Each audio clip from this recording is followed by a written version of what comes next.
evening to all my students of B.Ed first year, session 2019 to 2021, second paper, समसामयिक भारत और शिक्षा, subject code C2, शिक्षा की अवधारणा एवं लक्ष्य की समझ, इकाई 1 का शीर्षक है। क्वेश्चन है, विभिन्न आधारों पर शिक्षा के उद्देश्यों का वर्गीकरण करें तथा भारत में शिक्षा के उद्देश्यों, मुख्य उद्देश्यों का संक्षिप्त वर्णन करें। हम जानते हैं कि प्रत्येक कार्य के पीछे उसका एक उद्देश्य निहित होता है। उद्देश्य विहीन कोई भी कार्य सफल नहीं होता है। अतः उद्देश्य रहित शिक्षा भी अर्थविहीन होती है। बी.डी. भाटिया के शब्दों में उद्देश्य के बिना शिक्षक उस नाविक के समान है जिसको अपने लक्ष्य का ज्ञान नहीं होता है, और शिक्षार्थी उस पतवार विहीन नौका के समान है जो समुद्र की लहरों के थपेड़े खाते हुए तट की ओर बहती जाती है। उद्देश्य के कार्य होते हैं, जैसे 1 नंबर में आवश्यकता की पूर्ति है। शिक्षा के उद्देश्य का पहला कार्य है आवश्यकता की पूर्ति। मनुष्य की बहुत सारी आवश्यकताएं हैं। कुछ मूलभूत आवश्यकताएं हैं, जैसे भोजन, वस्त्र, आवास, शिक्षा, मनोरंजन, ये सब मुख्य उद्देश्य में आते हैं। तो इन उद्देश्यों की पूर्ति करना शिक्षा का प्रमुख काम है। दूसरा है आत्मनिर्भरता की प्राप्ति। आत्मनिर्भरता की प्राप्ति में है कि शिक्षा ऐसी हो जो व्यक्ति को आत्मनिर्भर बनाए। अगर शिक्षा प्राप्त करके कोई व्यक्ति आत्मनिर्भर नहीं बनता है तो उसका कोई महत्व परिवार में या समाज में या राष्ट्र के लिए नहीं होता है। तीसरा है भौतिक संपन्नता की प्राप्ति। शिक्षा ऐसी उत्पादनशील नागरिकों को तैयार करना चाहिए शिक्षा द्वारा, जो अपने परिवार का विकास कर सके, अपने समाज का कर सके, अपने राष्ट्र का कर सके। अच्छे नागरिकों का निर्माण, शिक्षा के उद्देश्य का एक प्रमुख कार्य अच्छे नागरिक हो, जिनको अधिकार का भी अपना प्रयोग करें और उनको कर्तव्यों का भी बोध हो। जैसे रोड पर चलना हमारा अधिकार है तो बाएं ओर चलना मेरा कर्तव्य भी है, यह हमें जानकारी होनी चाहिए। अच्छा नागरिक वह है जिसमें अनुशासन की भावना हो, सहयोग की भावना हो, सद्भावना हो, सेवा की भावना हो, दूसरे के प्रति, दूसरे धर्म के प्रति आदर की भावना हो। और पांचवा है व्यक्तित्व का विकास। व्यक्तित्व के विकास में शारीरिक विकास, मानसिक विकास, आध्यात्मिक विकास, बौद्धिक विकास सब इसमें आते हैं। तो सबका विकास होना चाहिए। आइए अब है काल विभाजन के आधार पर शिक्षा के उद्देश्यों का वर्गीकरण।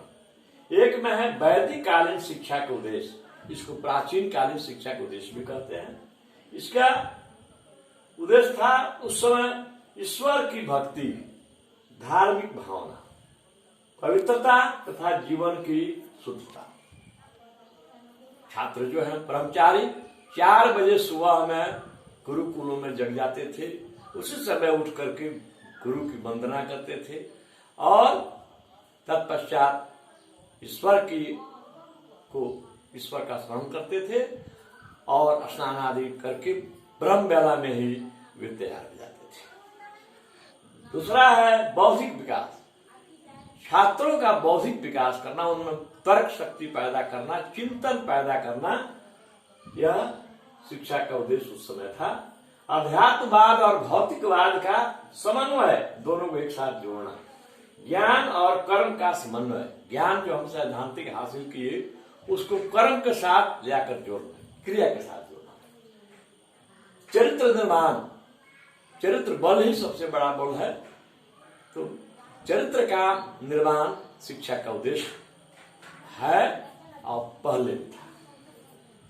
सामाजिक कुशलता का विकास, उस समय आश्रम में, क्योंकि उस समय की अर्थव्यवस्था जो थी वैदिक काल की कृषि और पशुपालन पर आधारित थी, इसीलिए छात्र कृषि कार्य कि शिक्षा आश्रम की भूमि को जोत कर प्राप्त करते थे, पशुपालन की शिक्षा गुरु जी की गायों को चराकर सेवा करके प्राप्त करते थे। ऐसे नागरिक जब गुरुकुल से निकलते थे तो आज के बाबुओं के समान पढ़ लिख कर घर पर बोझ के समान नहीं गए। अंतिम उद्देश्य था मोक्ष प्राप्ति। जीवन का अंतिम उद्देश्य, शिक्षा का अंतिम उद्देश्य है मोक्ष प्राप्ति, मतलब सुख दुख की भावना से मुक्त हो जाना और परमात्मा में जाकर लीन हो जाना। जीवन मरण के चक्र से मुक्त हो जाना ही मोक्ष है। राष्ट्रीय संस्कृति का संरक्षण, छात्र के सामने पहले राष्ट्र होता था, उसके बाद ही और कुछ होता था। अब बौद्धकालीन शिक्षा के उद्देश्य में है बौद्ध धर्म की शिक्षा और प्रचार प्रसार, चरित्र निर्माण इसमें भी है, ज्ञान का विकास है, कला कौशल एवं व्यवसायों का विकास, संस्कृति का संरक्षण और विकास। अंतिम उद्देश्य था निर्वाण प्राप्त करना। इसमें है अंतिम उद्देश्य मोक्ष प्राप्त करना, इसमें है निर्वाण प्राप्त करना। मध्यकालीन शिक्षा का उद्देश्य था इस्लाम धर्म का प्रचार प्रसार करना, इस्लामी राज्य का विस्तार करना, शरीयत इस्लामी कानून और संस्कृति का प्रसार करना, भौतिक सुखों और सांसारिक ऐश्वर्य की प्राप्ति, चरित्र का निर्माण। नेक्स्ट, ब्रिटिश कालीन शिक्षा के उद्देश्य थे ब्रिटिश साम्राज्य को संगठित करना, पाश्चात्य ज्ञान विज्ञान का प्रचार प्रसार करना, अंग्रेजी भाषा साहित्य और संस्कृति का प्रसार करना, राज्य सेवा के लिए सुयोग्य कर्मचारी तैयार करना, या ऐसे भारतीयों का निर्माण करना जो रंग रूप में भारतीय हो परंतु बोलचाल वेशभूषा रहन सहन में वे अंग्रेज हों। स्वतंत्र भारत में शिक्षा के उद्देश्य में आजादी के बाद विश्वविद्यालय सेवा आयोग 1948 द्वारा निर्धारित उद्देश्य है नेतृत्व ग्रहण करने की योग्यता का विकास, जीवन तथा ज्ञान की विभिन्न शाखाओं में समन्वय, छात्रों का सर्वांगीण विकास। सर्वांगीण विकास में आता है वही शारीरिक विकास, मानसिक विकास और आध्यात्मिक विकास। व्यावसायिक कुशलता, किसी न किसी व्यवसाय में निपुणता, भारतीय संस्कृति का ज्ञान, विश्व बंधुत्व की भावना का ज्ञान, विश्व बंधुत्व की भावना का विकास। उसी में फिर बी आता है माध्यमिक शिक्षा आयोग 1952-53 द्वारा निर्धारित उद्देश्य है प्रजातांत्रिक नागरिकता का विकास, व्यावसायिक कुशलता का विकास, व्यक्तित्व का विकास, नेतृत्व के गुणों का विकास। सी है कोठारी शिक्षा आयोग द्वारा निर्धारित उद्देश्य 1964 से 66 के बीच उत्पादन में वृद्धि। शिक्षा का उद्देश्य है कि देश में अधिक से अधिक उत्पादन में वृद्धि की जाए। सामाजिक और राष्ट्रीय एकता का विकास, शिक्षा का आधुनिकीकरण, सामाजिक और नैतिक मूल्यों का विकास, प्रजातंत्र की सुदृढ़ता। उसके बाद डी में आता है राष्ट्रीय शिक्षा नीति 1986 द्वारा प्रस्तावित शिक्षा के उद्देश्य। इसमें है व्यक्तित्व का विकास, वैज्ञानिक दृष्टिकोण का विकास, लोकतांत्रिक, चारित्रिक तथा आध्यात्मिक मूल्यों का विकास, समाजवादी मूल्यों का विकास, धर्मनिरपेक्षता के मूल्यों का विकास, आत्मविश्वास पैदा करना, भावात्मक राष्ट्रीय एकता का विकास, आखिरी है व्यावसायिक क्षमता का विकास तथा श्रम एवं परिश्रम के प्रति स्वस्थ दृष्टिकोण अपनाना, अंतरराष्ट्रीय सद्भावना एवं समझ का विकास। अब आइए आधुनिक भारत में शिक्षा के मुख्य उद्देश्य 3 है। एक है वैयक्तिक उद्देश्य, 2 है सामाजिक उद्देश्य, तीसरा है राष्ट्रीय उद्देश्य। वैयक्तिक उद्देश्य में है शारीरिक विकास। हम जानते हैं कि स्वस्थ शरीर में ही स्वस्थ मस्तिष्क का निर्माण होता है, इसीलिए सबसे पहले शारीरिक विकास आवश्यक होता है। दूसरा है बौद्धिक विकास। जब शरीर स्वस्थ रहेगा उसी आदमी का बौद्धिक विकास भी होगा। स्वस्थ शरीर में ही स्वस्थ मस्तिष्क का विकास होता है। चारित्रिक विकास, चरित्र बल सबसे बड़ा बल है। कहा भी गया है if wealth is lost nothing is lost, if character is lost everything is lost. और आध्यात्मिक विकास, ईश्वर के बारे में जानना, हम कहां से आए हैं, कहां फिर हमको जाना है, हमारे क्या क्या कर्तव्य हैं इस पृथ्वी पर, इसको जानना यही आध्यात्मिक उद्देश्य है। सांस्कृतिक विकास, हमारी जो संस्कृति है उसको अक्षुण्ण रखना और उसको एक पीढ़ी से दूसरी पीढ़ी की ओर प्रसारित करना, यही हमारी शिक्षा का उद्देश्य है। आर्थिक क्षमता का विकास, हम आर्थिक रूप से सुदृढ़ हो, जितना ही हम आर्थिक रूप से सुदृढ़ होंगे उतना ही हमारा देश आगे बढ़ेगा और विकसित राष्ट्र बनेगा। वैज्ञानिक दृष्टिकोण का विकास, हमें हर चीज के बारे में वैज्ञानिक दृष्टिकोण रखना चाहिए।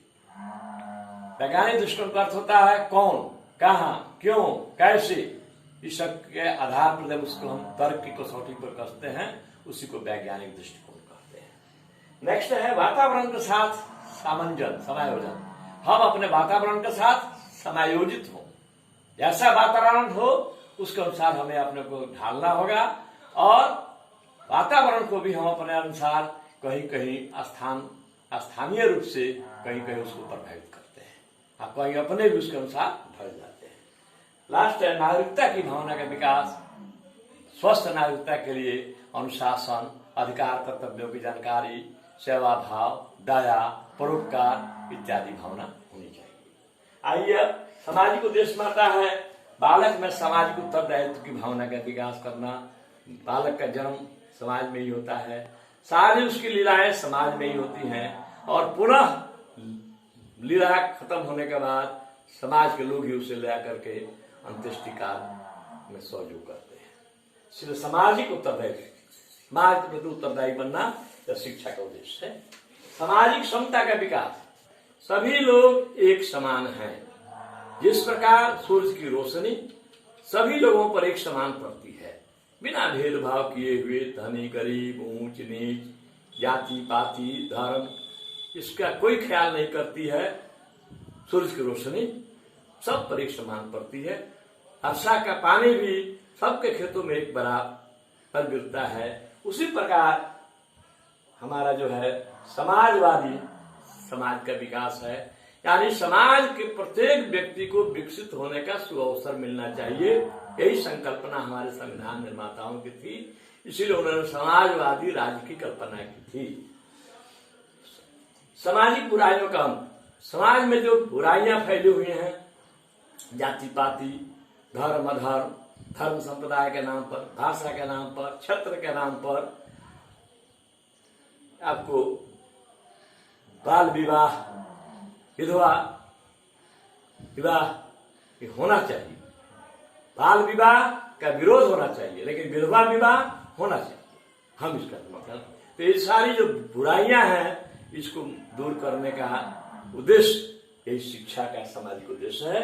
और सामाजिक उद्देश्य की व्यापक सोच, समाज के सब लोगों को आगे बढ़ने का मौका मिले, यही इसका उद्देश्य है। और राष्ट्रीय उद्देश्य में आता है छात्रों में भावात्मक एकता लाना।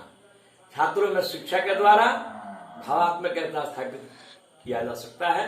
मैं के जगह पर हम की भावना का विकास,